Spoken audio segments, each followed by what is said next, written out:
देश की राजधानी दिल्ली और उसके आसपास के शहर इन दिनों एक ऐसी समस्या से जूझ रहे हैं जिसे अनदेखा करना अब नामुमकिन हो गया है। मासूम बच्चों पर कुत्तों के हमले, रेबीज से मौतें और गली मोहल्लों में फैला डर। सुप्रीम कोर्ट ने इस पर कड़ा रुख अपनाते हुए बड़ा आदेश दे दिया है। लेकिन क्या वाकई 6 से 8 हफ्तों में ये समस्या खत्म हो सकेगी? आज हम सिर्फ आपको खबर नहीं दिखा रहे बल्कि आपको ले चलेंगे उस सच्चाई के करीब जो शहरी व्यवस्था, स्वास्थ्य और मानवीय संवेदना तीनों को एक साथ चुनौती देती है। नमस्कार, आप देख रहे हैं न्यूज ट्रैक। मैं हूं आपके साथ संदीप तिवारी।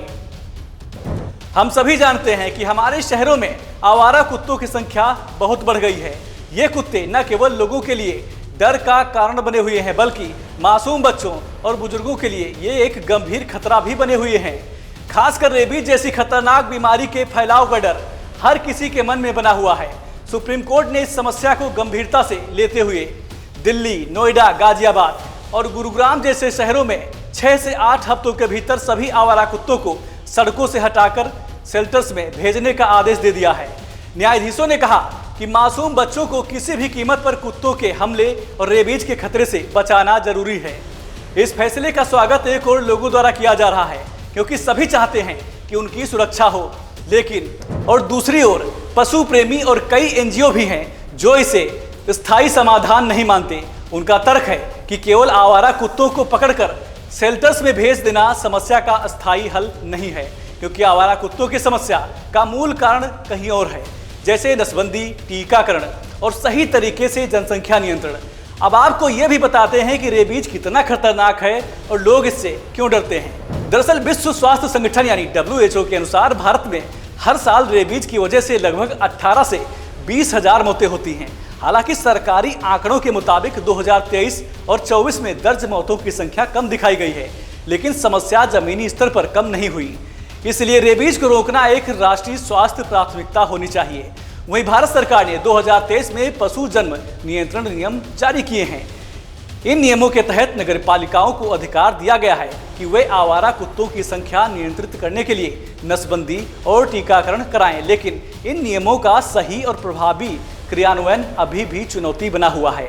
वहीं यह समस्या दुनिया भर में कैसे सुलझाई जाती है उस पर अगर बात की जाए तो विकसित देशों के अनुभव से बहुत कुछ सीखा जा सकता है। जापान में शेल्टर व्यवस्था सशक्त है, कुत्तों को गोद लेने के लिए प्रोत्साहन दिया जाता है, खतरनाक जानवरों को मानवीय तरीके से खत्म करने की व्यवस्था है। वहीं सिंगापुर में ABS द्वारा माइक्रोचिपिंग, टीकाकरण और नसबंदी की जाती है। अमेरिका में आवारा कुत्तों के लिए कानूनी सुरक्षा और एनिमल केयर सेंटर इन कुत्तों को शेल्टर्स में रखते हैं और उनके लिए घर खोजते हैं।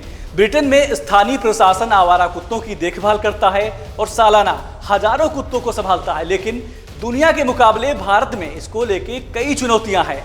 अब सवाल ये उठता है कि क्या भारत में खासकर दिल्ली NCR क्षेत्र में इस सुप्रीम कोर्ट के आदेश को 6 से 8 हफ्तों में कैसे लागू किया जाएगा? पर्याप्त शेल्टर्स है नहीं, नसबंदी और टीकाकरण के लिए संसाधन कम है, जन जागरूकता की कमी है। कुत्तों की बढ़ती जनसंख्या को नियंत्रित करने के लिए प्रभावी रणनीति की जरूरत है। बहरहाल कुत्तों की समस्या के समाधान की अगर बात की जाए तो इस गंभीर समस्या का समाधान शांतिपूर्ण और वैज्ञानिक तरीके से ही संभव है।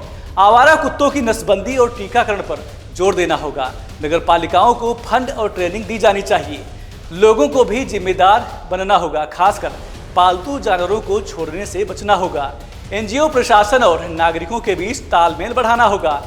बहरहाल हम ये कह सकते हैं कि सुप्रीम कोर्ट का आदेश जन सुरक्षा के लिए जरूरी है, लेकिन इसे केवल कुत्तों को पकड़कर शेल्टर्स में भेजने से ज्यादा दूरदर्शी नीति की जरूरत है। आवारा कुत्तों की समस्या को खत्म करने के लिए हमें सर्वसमावेशी, वैज्ञानिक और मानवीय तरीके अपनाने होंगे।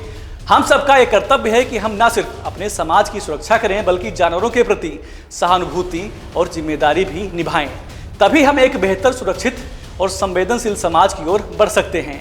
इस खास पेशकश में मेरे साथ बस इतना ही। नमस्कार।